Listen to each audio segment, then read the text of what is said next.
Jakarta, kota yang tidak pernah tidur. Di malam hari, jalanan dipenuhi lampu kendaraan yang merayap, menciptakan harmoni cahaya yang terlihat menakjubkan dari lantai atas gedung pencakar langit. Namun, bagi Clara, pemandangan itu bukan lagi hiburan. Ia duduk di kubikel lantai 23, mencoba menyelesaikan laporan yang harus dikirim esok pagi. Lantai 23 adalah tempat yang sibuk di siang hari. Deru suara printer, obrolan antar kolega, dan dering telepon menciptakan suasana kerja yang dinamis.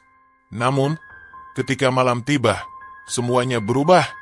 Gedung itu menjadi sunyi. Cahaya neon yang dingin memantul di lantai marmer, menciptakan bayangan panjang di antara kubikel. Suara mesin AC terdengar lebih keras, hampir seperti desahan panjang di keheningan. Clara melirik jam dinding. Pukul 18.45. Sebagian besar rekan kerjanya sudah pulang. Hanya ada beberapa orang yang masih sibuk di ruangan lain. Tetapi satu persatu mereka pamit, meninggalkan Clara sendirian. "Sibuk banget, Mbak?" tanya Adi, satpam yang biasanya keliling untuk memastikan keadaan. Clara mengangguk sambil tersenyum. "Iya, Mas. Deadline besok pagi." Adi mengerutkan dahi. "Mbak Clara, hati-hati. Ya, lantai 23 ini kalau malam suka agak gimana gitu." Clara tertawa kecil, meski ada sedikit rasa aneh di hatinya. "Mas Adi, jangan bercanda dong. Nggak ada apa-apa di sini, Kot." Adi tidak membalas, hanya menghela napas berat. "Kalau ada apa-apa, telepon saya di pos satpam. Ya Mbah, jangan ragu."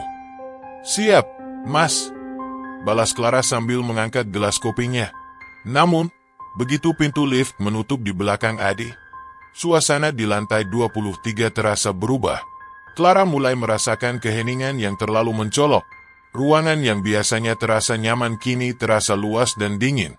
Bayangan dari lampu-lampu mulai tampak lebih panjang dan bergerak perlahan ketika ia berpindah tempat. Clara mencoba mengabaikan semuanya. Ia menyalakan laptop dan kembali mengetik, yakin bahwa rasa tidak nyaman ini hanya karena kelelahan.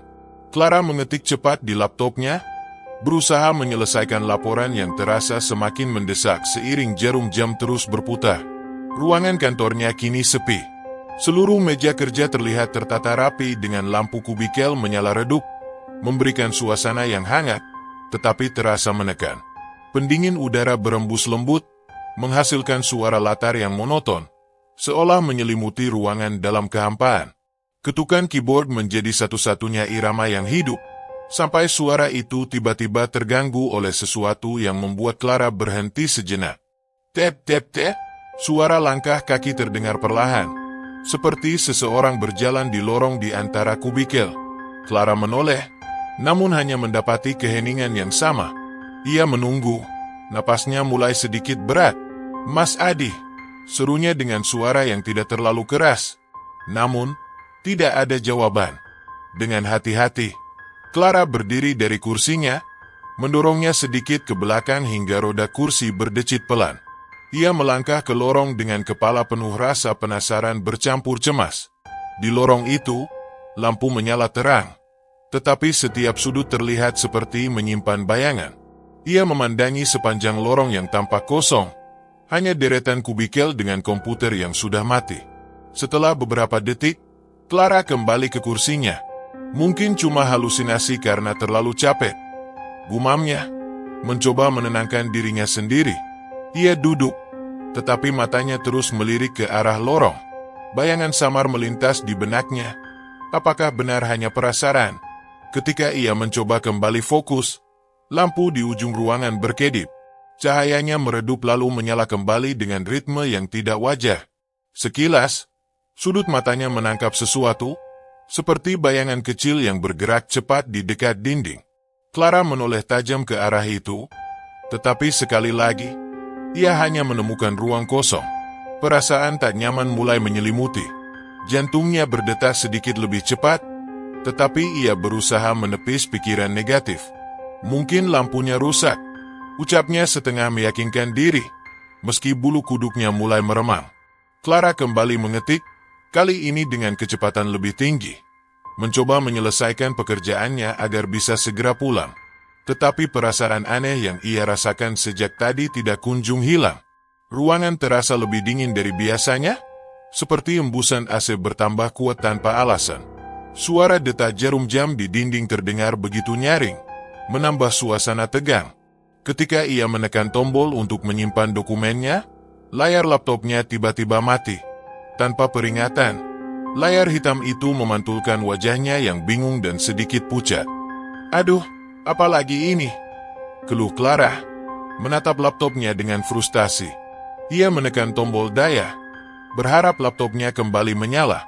Namun, saat ia menunduk, matanya menangkap sesuatu di mejanya yang membuat napasnya tertahan. Sticky note berwarna kuning yang tidak pernah ia letakkan di sana. Tulisan tangan yang gelap terlihat jelas di bawah lampu. "Pergilah." Clara membeku. Hatinya terasa mencelos. Ia tahu pasti ia tidak menulis catatan itu, dan ruangan ini seharusnya kosong selain dirinya. "Siapa yang nulis ini?" bisiknya, lebih kepada dirinya sendiri. Ia berdiri, matanya menyapu ruangan. Tidak ada apapun, tidak ada siapapun. Suasana semakin sunyi, hanya ditemani dengung kecil AC dan detak jam. Merasa panik, ia meraih ponselnya untuk menelepon Adi. Namun, layar ponsel menampilkan sesuatu yang lebih aneh. Tulisan, "Tidak ada sinyal," di pojok layar. "Siah," gumamnya, menekan tombol panggilan berulang kali tanpa hasil. Clara mulai merasa seolah ruangan ini menolaknya. Tangannya gemetar saat ia menyentuh sticky note itu. Berharap mungkin ini hanyalah lelucon dari teman-teman kantornya. Tapi ketika ia membalik kertas itu, sisi belakangnya kosong. Tidak ada jejak lain. Tidak ada petunjuk bahwa ini hanya gurauan. Ia duduk kembali, mencoba bernapas dalam-dalam. Tapi kali ini, ia mendengar sesuatu yang lain. Bukan langkah kaki, tetapi suara seret pelan. Seperti sesuatu yang bergerak di lantai karpet. Ia tidak berani menoleh. Pandangannya terpaku pada layar laptop yang mati. Refleksi dirinya terlihat lebih lemah dari sebelumnya. Clara mulai membereskan barang-barangnya dengan tangan gemetar. Ia tidak peduli lagi pada laporan yang belum selesai. Rasa takut perlahan mengambil alih. Suasana di lantai 23 terasa semakin aneh. Ruangan yang biasanya terang benderang kini tampak seperti terbungkus bayangan halus, meski semua lampu masih menyala. Udara dingin menusuk, lebih tajam dari sebelumnya, membuat Clara menggigil meski mengenakan blazer. Saat melangkah menuju lift, deru AC terdengar seperti bisikan samar yang tak bisa ia pahami. Langkahnya terasa berat, seperti setiap inci lorong ini menuntut usaha ekstra untuk dilalui. Koridor yang biasanya terlihat biasa kini terasa lebih panjang dari biasanya. Setiap langkah bergema pelan di dinding, seolah mengingatkan Clara bahwa ia sendirian. Ketika ia mendekati lift, suara ding kecil terdengar, menandakan pintu lift terbuka. Clara tersenyum tipis, merasa lega, tetapi senyum itu seketika memudar saat ia melihat pantulan di pintu lift yang terbuat dari baja mengilap. Di sudut jauh ruangan, seorang wanita berdiri dengan punggung menghadap ke arahnya. Rambut panjangnya menjuntai menutupi sebagian tubuhnya. Wanita itu tampak membeku di dekat pintu darurat, tidak bergerak sedikit pun. Clara membatu, napasnya tercekat.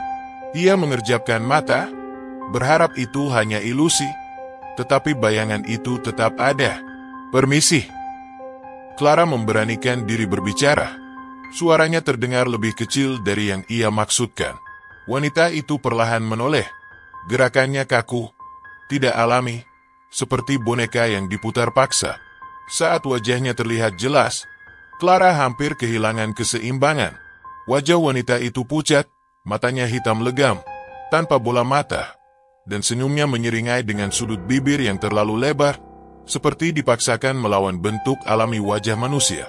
Clara ingin berteriak, tetapi suaranya tercekat di tenggorokan. Wanita itu melangkah maju, satu langkah yang membuat udara di sekitar Clara terasa semakin berat. Tanpa pikir panjang, Clara berbalik dan berlari. Langkahnya terdengar tergesa-gesa menghantam karpet lorong. Jantungnya berdentum keras di dadanya, seolah bisa didengar siapapun. Ia berhenti di dekat kubikel, mencoba mengatur napas sambil memikirkan jalan keluar. Tapi sebelum ia bisa berpikir lebih jauh, suara langkah itu terdengar lagi. Bukan dari belakangnya, melainkan dari depan. Clara berbalik, tetapi tidak ada siapapun. Clara melangkah mundur, terpojok di dekat meja kerja.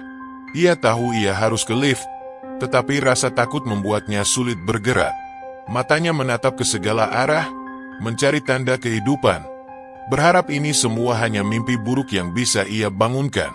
Namun, di antara bayangan yang menari karena cahaya lampu yang berkedip, ia mendengar suara lembut namun tegas. Berhenti. Clara membeku. Suara itu datang dari arah kubikel di sebelah kirinya. Ia menoleh perlahan dan melihat seorang wanita tua berkerudung berdiri di sana. Wanita itu memegang tasbih kecil di tangannya. Wajahnya terlihat ramah tetapi serius. "Kamu tidak boleh panik," kata wanita itu dengan nada menenangkan. "Dia hanya ingin membuatmu takut." Clara menatap wanita itu dengan bingung. Napasnya masih memburu. "Siapa Anda? Dan siapa dia? Apa yang sedang terjadi?" Wanita tua itu melangkah lebih dekat. "Saya seseorang yang tahu apa yang ada di sini. Tidak penting siapa saya. Tetapi kamu harus tetap tenang. Jangan biarkan rasa takut menguasaimu." Sebelum Clara sempat bertanya lebih lanjut, wanita berambut panjang itu muncul lagi. Kali ini di ujung ruangan. Namun, ia tampak ragu untuk mendekat, seolah kehadiran wanita tua itu menjadi penghalang. Clara melihat wanita tua itu menggumamkan doa-doa sambil menggenggam tasbihnya erat. "Pergilah!" Wanita tua itu berkata tegas, tangannya terangkat seperti memberikan perintah. Sosok menyeramkan itu tampak melawan, tetapi akhirnya mulai memudar perlahan, seperti asap yang ditiup angin. Clara memandang dengan takjub sekaligus lega, merasakan udara di sekitarnya perlahan kembali normal. "Kamu aman sekarang," kata wanita tua itu. Tersenyum kecil. Ia menggenggam tangan Clara yang dingin. "Tapi lain kali, jangan pernah lembur sendirian." Clara hanya bisa mengangguk, terlalu terkejut untuk berkata apa-apa. Wanita tua itu mengantarnya ke lift, memencet tombol lantai dasar. Ketika pintu lift mulai tertutup, Clara menoleh untuk mengucapkan terima kasih.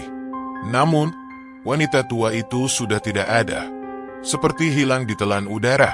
Clara hanya bisa berdiri terpaku, tubuhnya gemetar, dan jantungnya masih berdetak cepat. Pintu lift terbuka, memperlihatkan lobi lantai dasar yang lengang. Cahaya lampu neon di sana terasa lebih terang daripada biasanya, menyilaukan mata Clara yang sudah terbiasa dengan redupnya lampu di lantai atas. Namun, ia merasa lega melihat suasana yang lebih familiar. Adi, satpam yang berjaga, bergegas menghampirinya. Wajahnya tampak khawatir, alisnya berkerut saat melihat Clara yang pucat dan sedikit gemetar. "Mbak Clara, kenapa ini? Kok kelihatannya kayak habis lihat hantu?" tanyanya setengah bercanda, meskipun nada suaranya menunjukkan keprihatinan nyata. Clara membuka mulut, tetapi lidahnya terasa keluh. Ia hanya mampu menunjuk ke belakang, ke arah lift yang kini tertutup. Napasnya masih tersengal, dan ia harus memegang dinding untuk menjaga keseimbangan. Adi dengan cepat meraih bahunya, membantu Clara duduk di sofa dekat meja resepsionis. "Mbak, tenang dulu. Saya ambilkan air," kata Adi sambil berlari kecil ke pantry. Clara duduk diam, matanya menatap kosong ke lantai. Di kepalanya, bayangan wanita berambut panjang itu masih terpatri jelas. Ia juga teringat sosok wanita tua yang menolongnya. Senyum ramahnya, doa-doanya yang menenangkan. Siapa dia? Dari mana dia datang? Dan mengapa ia bisa begitu yakin dengan apa yang terjadi di lantai 23? Adi kembali dengan segelas air putih. "Nih, Mbak, minum dulu," ujarnya sambil menyodorkan gelas itu.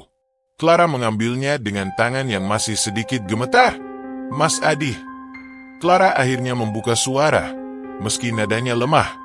"Tadi, saya lihat sesuatu di lantai 23. Ada wanita. Tapi dia..." Clara berhenti, bingung bagaimana menjelaskan wajah menyeramkan yang ia lihat tanpa terdengar seperti orang gila. Adi menghela napas, Raut wajahnya berubah menjadi serius. Mbak Clara, saya nggak mau nakut-nakutin. Tapi lantai 23 itu memang sering ada cerita aneh. Kadang karyawan lain juga bilang dengar suara langkah, lihat bayangan, atau malah mati lampu tiba-tiba. Clara menatap Adi dengan mata membelalak. Jadi, ini bukan cuma saya. Adi mengangguk pelan. Yeah, but. Tapi biasanya nggak sampai segitunya. But ini mungkin apes aja malam ini. Lagian, Mbak Clara kan kerja sendirian, jadi lebih gampang diganggu. Clara hanya terdiam. Ia tidak tahu apakah harus merasa lega karena bukan satu-satunya yang mengalami kejadian ini, atau justru semakin takut mengetahui bahwa ada sesuatu di gedung ini yang nyata. Ketika ia akhirnya merasa sedikit tenang, Clara teringat wanita tua itu. Mas Adi, ujarnya, mencoba mengumpulkan pikirannya. Tadi ada seorang wanita tua yang bantu saya di lantai 23. Dia bilang dia kebetulan lewat dan... Adi memotongnya. Mbak, malam ini nggak ada orang lain selain Mbak di lantai 23. Saya pantau CCTV dari tadi. Walaupun sinyalnya kadang mati-mati, saya nggak lihat siapapun di sana. Clara ingin membantah, tapi ia tahu percuma. Jika Adi tidak melihat wanita tua itu, maka siapa dia sebenarnya? Pikirannya dipenuhi pertanyaan tanpa jawaban. Tetapi ia memutuskan untuk tidak membahasnya lebih jauh. Makasih, Mas Adi, kata Clara akhirnya, memaksa senyum tipis. Sama-sama, Mbak. Lain kali kalau lembur, saya temenin aja ya. Jangan sendirian, ujar Adi. Clara hanya mengangguk. Dalam hatinya, ia berjanji untuk tidak pernah lagi bekerja sendirian, apalagi di lantai 23. Esok harinya, Clara kembali ke kantor. Pagi itu terasa biasa saja, dengan suasana yang ramai dan penuh aktivitas seperti biasa. Namun, setiap langkah yang ia ambil menuju mejanya terasa berbeda. Ia merasa ada sesuatu yang mengawasinya, meskipun ia tahu itu mungkin hanya paranoia sisa dari kejadian semalam. Saat ia duduk, matanya tanpa sadar melirik ke tempat sticky note kemarin ia temukan. Meja itu kini bersih, tanpa jejak kertas kuning yang bertuliskan peringatan. Ia menyentuh permukaan meja, berharap ada petunjuk atau bukti bahwa semuanya nyata. Tetapi tidak ada. Ketika Clara mencoba menyalakan laptopnya, ia menemukan sesuatu yang aneh. Di layar desktopnya, dokumen laporan yang ia ketik semalam sudah tersimpan dengan rapi, lengkap, dan tanpa kesalahan. Clara membeku, karena ia yakin laptopnya mati sebelum sempat menyelesaikannya. Tangannya gemetar saat membaca nama file itu. Lab 23 Final Do. Ia tidak pernah memberi nama seperti itu. Clara menutup laptopnya perlahan. Tubuhnya terasa dingin. Ia mengalihkan pandangan ke jendela besar di sebelah meja kerjanya. Jakarta kembali seperti biasa. Hiruk-pikuk kendaraan dan aktivitas manusia memenuhi kota. Tapi bagi Clara, ada sesuatu yang telah berubah. Di lantai 23, kenyataan dan dunia lain tampaknya saling bersinggungan. Dan meskipun ia berhasil selamat, Clara tahu ada sesuatu yang tidak bisa ia abaikan. Lantai itu menyimpan rahasia yang lebih besar dari apa yang ia alami semalam. Dan rahasia itu mungkin masih mengintai, menunggu siapapun yang cukup berani atau cukup malang untuk menemukannya lagi.